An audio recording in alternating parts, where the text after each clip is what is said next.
ప్రస్తుతం జరుగుతున్న పరిణామాలపై తమన్ బయట ఒకసారి విందాం సార్. తమన్ బయట ప్లే చేయండి. ఒక అన్నం పెట్టేవాడు కూడా ఒక ప్రొడ్యూసర్ని దేవుడిలాగా చూడాలి.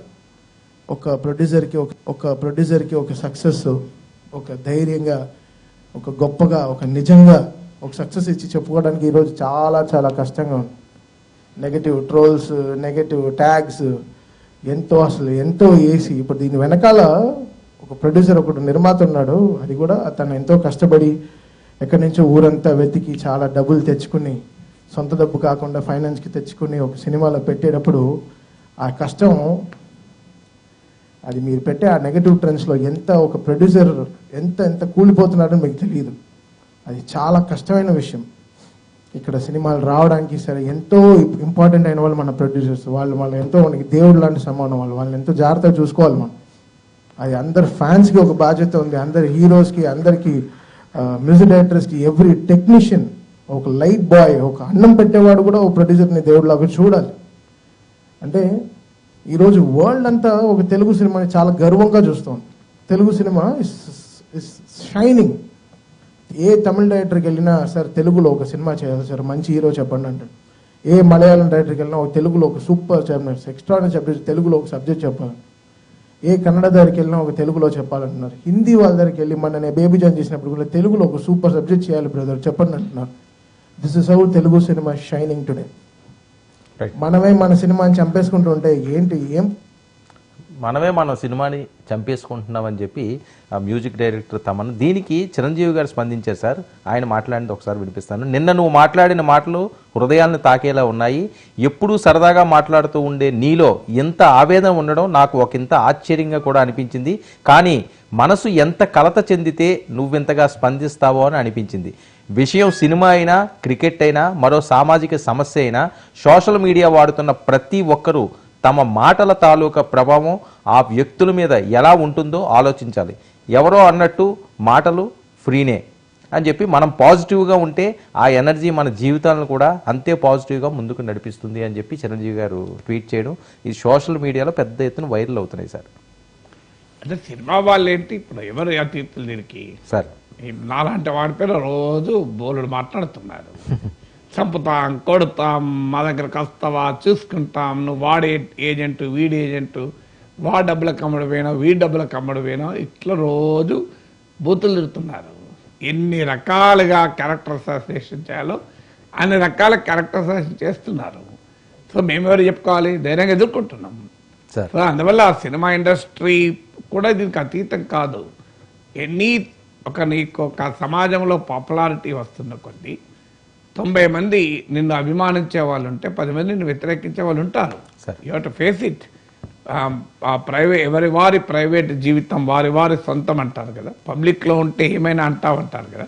అందువల్ల పబ్లిక్లో ఉన్నవాడు చీప్ కదా. నువ్వు అందరూ దొరుకుతావు. మళ్ళీ సోషల్ మీడియా ఎనానిమస్, వాడికి ఊరు ఉండదు, పేరు ఉండదు, వాడు నోటికొచ్చినట్టు మాట్లాడచ్చు.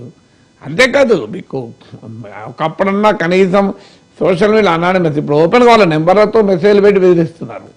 సో మీరు రండి మా రాష్ట్రానికి, నిన్ను అరెస్ట్ చేయించుతాం, పోలీస్ స్టేషన్లు తిప్పుతామని కూడా అంటున్నారు. సో ఇవన్నీ ఫేస్ అవుతున్నాం కదా, రోజు ఫేస్ అవుతున్నాం. సో చైనా ఏజెంట్ అంటాడు, ఒకడు పాకిస్తాన్ ఏజెంట్ అంటాడు, ఒకడు దేశద్రోహి అంటాడు, ఒకడు హిందూ ద్రోహి అంటాడు, ఒకడు ఇంకోరు నువ్వు పలానాకి ఏజెంటు అంటారు, పలానా డబ్బులు తీసుకున్నావు అంటారు. ఎందుకంటే వాళ్ళకి అలవాటు కదా రాజకీయాల్లో కొనడాలు, అమ్మకాలు. అందువల్ల ప్రతి ఒక్కరు అమ్ముడు పోతారని భ్రమలో ఉంటారు వాళ్ళు. ఎందుకంటే వాళ్ళ పడేది కదా రోజు రాజకీయాల్లో ఉండి అమ్మకాలు, కొనుగోళ్ళు, బేరాలు, సారాలు చేసే వాళ్ళకి ఏమనుకుంటుందంటే అందరం అలాంటి వాళ్ళమే అనుకుంటారు కదా. సో అంటే అదే బుట్టలోని వాళ్ళు అనుకుంటారు. ఈ డిఫరెంట్ ట్రైబ్ వీళ్ళు సమాజం పట్ల ఒక బాధ్యత ఉన్న వాళ్ళు దీనికి లొంగరు, ఏ ప్రలోభానికి లొంగరు అనేది వాళ్ళ ఊహించలేరు కదా. ఎందుకంటే వాళ్ళ వాల్యూస్, వాళ్ళ స్టాండర్డ్స్ అలాంటివి, వాళ్ళ ఫ్యామిలీ పెంపకం అలాంటిది, వాళ్ళ తల్లిదండ్రులు వాళ్ళని పెంచిన తీరు అలాంటిది, వారి కుటుంబ నేపథ్యం అలాంటిది. అందువల్ల వాళ్ళు అలా నోటికొచ్చినట్టు బిహేవ్ చేస్తారు అన్నార్కి. వాళ్ళని మనం వాళ్ళ వాళ్ళ వాళ్ళ వాళ్ళ వాళ్ళ యొక్క క్యావటిక్ ప్రపంచంలో బతుకుతారు. అలాంటి వాళ్ళు అటాక్ చేస్తూనే ఉంటారు. అందువల్ల this is part of life. Political లీడర్ల మీద అటాక్లు చేస్తున్నారు, సినిమా వాళ్ళ మీద చేస్తున్నారు. ఇందులో ఆర్గనైజ్డ్ అటాక్ కూడా ఉంది. ఇప్పుడు మీకు సినిమా ఫెయిల్ అయినప్పుడు ఓ ప్రొడ్యూసర్ బాధపడతాడు, అలాగే మీకు ఎవరికైనా తగులుతుంది కదా. ఇప్పుడు ఒక పొలిటికల్ లీడర్తో నాకేదో ఇష్యూ వస్తే ఆ పొలిటికల్ లీడర్ సపోర్టర్లు ఏకంగా ప్రెస్ క్లబ్లో ప్రెస్ కాన్ఫరెన్స్ పెట్టి నీ బతికెంత నేను చంపుతామని అన్నారు. ఎవరు రియాక్ట్ అయ్యారు? ఏ సినిమా వాళ్ళు రియాక్ట్ అయ్యారా? పాలిటిక్స్లో ఉన్న వాళ్ళు. నా గుర్తు మహేష్ కుమార్ గౌడ్, హరీష్ రావు ఇద్దరు ఖండించారు, కొన్ని ప్రజా సంఘాలు ఖండించాయి. మరి ఇలా నాగేశ్వరం చంపుతామనడం ఏంటి? ఒక బాధ్యత గల రాజకీయ నాయకుడు అని చెప్పి సమాజంలో ఎంతమంది రియాక్ట్ అయ్యారు? సంపాదకులు రియాక్ట్ అయ్యారా? మీడియా రియాక్ట్ అయిందా? ఎవడు ప్రపంచం వాడిది రేపేమైనా జరిగితే సంతాప సభ పెడతారు. అంతే తప్ప మీరు మనం ప్రొటెక్ట్ చేసుకోవాలి ఇండిపెండెంట్ వాయిస్. ఇలా నోటికొచ్చిన మాట్లాడారు ఎవరన్నా అన్నారా? సో అందువల్ల ఇదొక నేను అనేది ఏంటంటే ఆ ఆవేదన కరెక్ట్, అది దాంట్లో అనుమానం లేదు. కానీ ఇది ఏ వ్యవస్థ దీనికి అతీతము.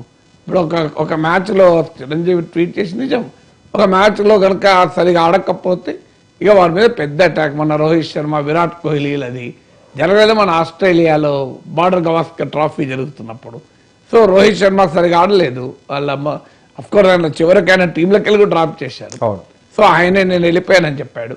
సో 2024 మొత్తం bad year for Rohit Sharma. కానీ అట్లాంటి లెజెండరీ క్రికెటర్లు మళ్ళీ విరాట్ కోహ్లీ, రోహిత్ శర్మ మామూలు క్రికెటర్లు కారు. సో అంతకుముందు ఈవెన్ సచిన్ టెండూల్కర్ కూడా దీనికి ఏం అతీతం కాదు. అందువల్ల దీంట్లో ఎవరు అతీతము? మీరు ఆఖరికి prime minister Narendra Modi social media అకౌంట్కి వెళ్ళి చూడండి, కింద ఏ రకమైన కామెంట్లు ఉంటాయి. సో మోడీ చిరంజీవి గారు దీని మీద స్పందించిన ఎలా చూడాలి సార్? తప్పగా ఆహ్వానించాలి. ఇప్పుడు నేనేది చిరంజీవి గారు సినిమా ఇండస్ట్రీకే కాదు అందరికీ కావాల్సిన వాడు కనుక వ్యవస్థలోని ఈ ధోరణి పైన ఖండించాలి. ఎందుకంటే మీరు భిన్నాభిప్రాయం చెప్పచ్చు. ఇప్పుడు ఒక సినిమా పైన అభిప్రాయం చెప్పచ్చు, లేదు ఒక పాలిటిక్స్ పైన చెప్పచ్చు. కానీ నీ అభిప్రాయాన్ని నేను ఏకీభవించినందుకు నేను తిడతాను, కొడతాను, చంపుతాను, బెదిరిస్తానంటే ఎవరు చెప్పాడు? ఇది రాజకీయాలు జరుగుతుంది, సినిమా వాళ్ళలో కూడా అదే జరుగుతుంది. ఇంకోటి సినిమాకి వచ్చే సమస్య ఏంటంటే popular talk, popular perception cinema సక్సెస్కు ఫెయిల్యూర్ కీలకమవుతుంది.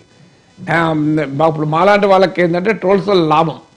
నన్ను కనుక ఒక 100 మంది సీరియస్గా తిట్టారనుకోండి, నా వీడియో గ్యారంటీగా వైరల్ అవుతుంది. ఎందుకంటే ఆల్గరిథంకు తిట్టిండో మెచ్చుకున్నట్టు తెలియదు. ఆల్గరిథం తెలిసింది ఏంటి, there is some activity going.